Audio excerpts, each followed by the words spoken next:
एक truck accident में संजीव और उसकी पत्नी संजना की मृत्यु हो जाती है। संजीव अपने पीछे अपनी बेटी आरती को छोड़ जाता है। आरती की बूढ़ी दादी होती है जो उसको बहुत प्यार करती है, लेकिन आरती के चाचा चाची आरती से प्यार नहीं करते। अरे सुनिए, कब तक ऐसे बैठे रहोगे? भैया भाभी तो नहीं रहे अब। उनकी जमीन और घर पर हमारा ही हक है।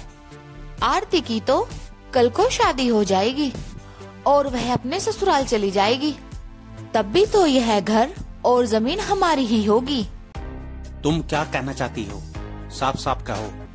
मेरा कहना यह है कि तुम अपनी माँ से यह घर और जमीन अपने नाम क्यों नहीं करा लेते? ठीक है, मैं माँ से बात करता हूँ, पर तुम भी थोड़ा ध्यान रखो। उनसे मीठी मीठी बातें करके ही हम यह घर और जमीन अपने नाम करा माँ जी, सकते हैं। जब से जेठ जी की मृत्यु हुई है तब से घर का खर्च बहुत मुश्किल से चल रहा है। हमने आपको कभी बताया नहीं। माँ जी, जब जेठ जी जिंदा थे तब हमें कुछ भी करने की जरूरत नहीं पड़ी। वह बहुत दयालु थे, लेकिन हमारे पास कोई नया रोजगार करने के लिए पैसे नहीं हैं, और यह आपसे कहते भी नहीं। क्या हुआ बहू? मुझको सारी बात बताओ। माँ जी, एक बार जेठ जी ने एक सुनार से सोने के कंगन बनवाए थे। उनसे हम लोगों का परिचय है। अगर आप कहें तो जमीन को गिरवी रखकर उनसे हम कुछ पैसे लेकर नया बिजनेस शुरू कर सकते हैं। फिर हमें इतना फायदा होगा कि हम अपनी जमीन को छुटा लेंगे। तो फिर बहू अब कैसे होगा? तुम ही मुझे बताओ। बहू, तुम क्या रोजगार करना चाहते हो? माँ जी, हम बाजार में एक परचून की दुकान खोल लेंगे, जिससे हमें बहुत फायदा होगा, और इस छोटे से बिजनेस करने में हमें ज्यादा पैसों की आवश्यकता नहीं पड़ेगी। मेरे पास सोने के कंगन हैं, मैं वह बेच देती, लेकिन जेठ जी ने यह मेरे लिए बहुत शौक से बनवाए थे। यह उनकी आखिरी निशानी है। बहू, तुम कंगन मत बेचो, जमीन ही गिरवी रख देते हैं। तुम कागज तैयार करवा लो, मैं हस्ताक्षर कर दूंगी। आरती के चाचा चाची धोखे से सुषमा के कागजों पर हस्ताक्षर करा लेते हैं, जिससे वह जमीन अपने नाम लिखवा लेते हैं। सुषमा को कुछ पता नहीं होता। बेटा, तुम दिन भर कर रहते हो, क्या तुमने अपना नया बिजनेस शुरू नहीं किया? अरे माँ, तुम अपने काम से काम रखा करो, इतनी बकवास मत किया करो। वह हमारा काम है, हम कब शुरू करते हैं और कैसे करते हैं। बेटा, मैं तो पूछ रही थी घर का खर्च कैसे चलेगा। कमला, इधर सुन। आज से इन्हें थोड़ा बहुत आटा और दाल देकर अलग कर दे। यह अपना भोजन अलग बनाया करेंगे। क्या हुआ जी, आप इतने गुस्से में क्यों दिख रहे हो? गुस्सा क्यों ना हूँ, यह बुढ़िया बकवास की जाती है, हमारे निजी मामलों में टांग अड़ाई जाती है। बेटा, मैंने तो कोई ऐसी बात की ही नहीं। ए बुढ़िया, चुप कर। आज से मैं तेरे दाल चावल अलग कर रही हूँ, अपना खाना अलग बनाया कर। नहीं, अभी सब कुछ हमारे नाम नहीं हुआ है। अभी यह घर माँ जी के नाम पर है। यह घर अपने नाम करने में थोड़ा समय लगेगा। इसके बाद कमला आरती और सुषमा पर लगातार अत्याचार करती है। यह बुढ़िया कहाँ मर गई, क्या कर रही है? तुझे मैंने कहा था कि आंगन में झाड़ू लगा देना। अभी आंगन ऐसे ही पड़ा हुआ है, उधर कपड़े पड़े हुए हैं धोने के लिए। इस काम को कौन करेगा? बहू, मेरी उम्र का तो थोड़ा लिहाज करो। चुप कर बुढ़िया, जाकर सारा काम खत्म कर। चाची, मैं काम कर लेती हूँ, आप दादी को ऐसा मत कहो। यह देखो इस बुढ़िया की लाडली को। जाओ और दोनों जाकर जल्दी जल्दी काम खत्म करो। मैं अपने कमरे में जा रही हूँ और मुझे खाना वहीं पर दे देना।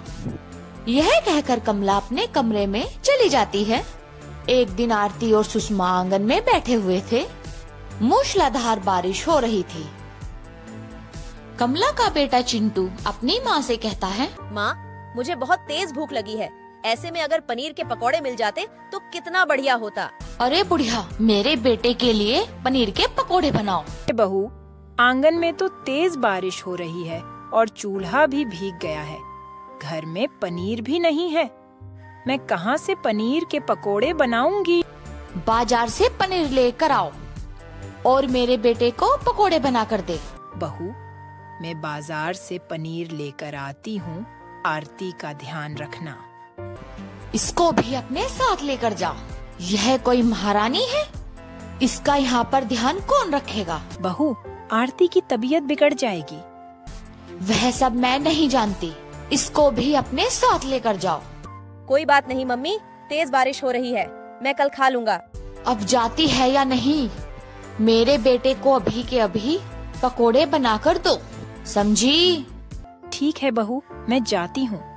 उधर आरती और सुषमा पनीर लेने बाजार में चली जाती हैं। बारिश बहुत तेज हो रही थी। दोनों भीगते हुए एक दुकान पर जाते हैं। पनीर लाने में उन्हें थोड़ी सी देर हो जाती है। तब कमला उन पर बरस पड़ती है।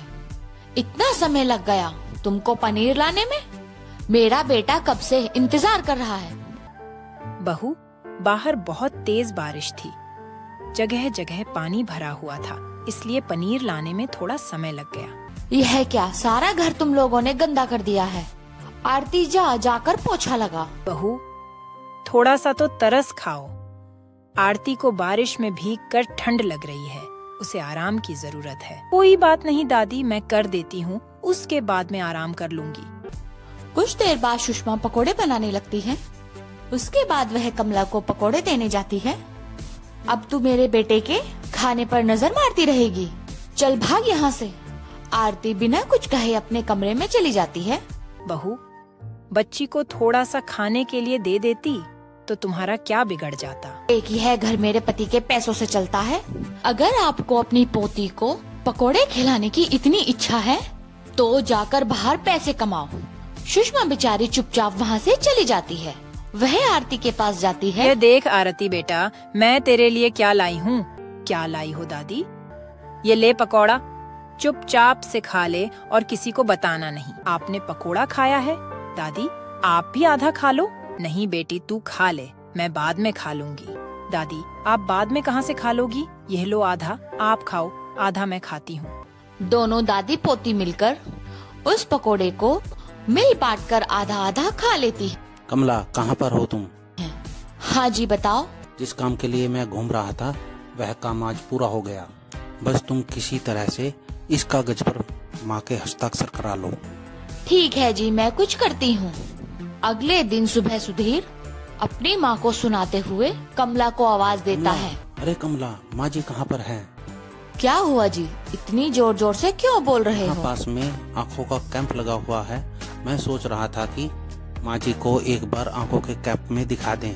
बुढ़ापे में वैसे भी आँखें कमजोर हो जाती हैं, इनको कहीं कोई बीमारी न लग जाए। तुम बिल्कुल सही कह रहे हो। चाहे माँ जी हमें कुछ भी समझती हो, पर है तो हमारी माँ। कल काम पर से जल्दी आकर उन्हें डॉक्टर को दिखा देना। कमला, तुम यह फॉर्म भर दो और माँ जी के साइन ले लेना। यह फॉर्म आज मैं किसी समय जाकर जमा कराऊंगा, जिससे कल हमारा जल्दी नंबर आ जाएगा। ठीक है जी, मैं फॉर्म भर देती हूँ और माँ के हस्ताक्षर करा लेती हूँ। सुषमा अपने बेटे बहू की बात सुनकर भावुक हो जाती है। कुछ समय पश्चात कमला सुषमा के पास जाती है। माँ जी, इस फॉर्म पर हस्ताक्षर कर दो, आपकी आंखों का चेकअप कराना है। सुषमा बेचारी सीधी साधी कमला के बहकावे में आकर कागज पर हस्ताक्षर कर देती है। अगले दिन सुबह। उठो महारानी, अब तक सो रही हो? क्या हुआ चाचा? अब तुम दोनों इस घर से निकल जाओ। तुम इस घर में नहीं रह सकती। सुधीर बेटा, यह क्या बोल रहा है तू? कम बोलो और ज्यादा सुनो। निकलो यहाँ से। बेटा, मुझे घर से मत निकालो। इस घर पर थोड़ा बहुत हक तो मेरा भी है। यह घर कब से तेरा होने लगा? यह घर तो मेरे नाम पर है। यह घर कल ही तूने हमारे नाम कर दिया है। अब यहाँ से निकल जा, वरना धक्के मारकर निकाल दूंगी। बहू, तुमने मुझे इतना बड़ा धोखा दिया। पहले तूने धोखे से जमीन गिरवी रख दी और अब घर भी अपने नाम करा लिया। मेरे मरने के बाद तो यह सब तुम्हारा ही होता। पहली बात यह है कि हम तेरे मरने का इंतजार नहीं कर सकते थे, और दूसरी बात यह है जमीन हमने गिरवी नहीं रखी, वह भी हमने अपने नाम ही करा ली थी। कैसे बेटा बहू दिए हैं। दादी, आप रो नहीं, सब सही हो जाएगा। सुषमा बिना कुछ कहे अपनी पोती को लेकर निकल जाती है। ठंड के साथ साथ तेज बारिश होने लगती है। दोनों दादी पोती सड़क पर भीगते हुए इधर उधर भटक रही थी। सुषमा बेचारी ठंड से कांप रही थी। वह बस स्टैंड के नीचे फुटपाथ पर लेट गई और उसकी पोती आरती उसके पास बैठ गई। तभी उन्हें उसका चचेरा भाई मिलता है। वह सुषमा को पहचान लेता है। अरे बहन, तुम्हें क्या हुआ? तुम यहाँ बस स्टैंड के नीचे फुटपाथ पर क्यों लेटी हुई हो? तुम मेरे घर चलो। इसमें सुधीर का क्या कहना है वह हम बाद में सोचेंगे। सुषमा उसे सारी बात बता देती है। कुछ दिन ऐसे ही बीतते हैं। एक दिन सुधीर के दरवाजे पर पुलिस जाती है। हाँ जी, बताइए क्या बात है? यह आपको किसने कहा? इंस्पेक्टर, मेरी माँ को मरे हुए 4 साल हो गए हैं। शर्म कर बेशर्म, तू अपनी जिंदा माँ को मार रहा है। क्या माँ जी, आप पुलिस को लेकर आ गई? यह बात हम घर में बैठकर भी तो कर सकते थे। चुप करो तुम दोनों। तुमने हम दोनों दादी पोती को भारी बारिश में घर से बाहर निकाल दिया और धोखे से हमारा घर भी अपने नाम कर लिया। इंस्पेक्टर साहब, मेरी बहन सच कह रही है। ले जाइए इस सुधीर को और कड़ी से कड़ी सजा दीजिए। इंस्पेक्टर साहब, मेरी बहन सच कह रही है। ले जाइए इस सुधीर को और कड़ी से कड़ी सजा दीजिए। दोनों पति पत्नी डर जाते हैं और सुषमा से माफी मांगने लगते हैं, लेकिन सुषमा उनकी एक नहीं सुनती। उन दोनों को पुलिस के हवाले कर देती है। पुलिस उन दोनों को सजा देती है। उसके बाद सुषमा और उसकी पोती अपने घर में हंसी खुशी रहने लगते हैं।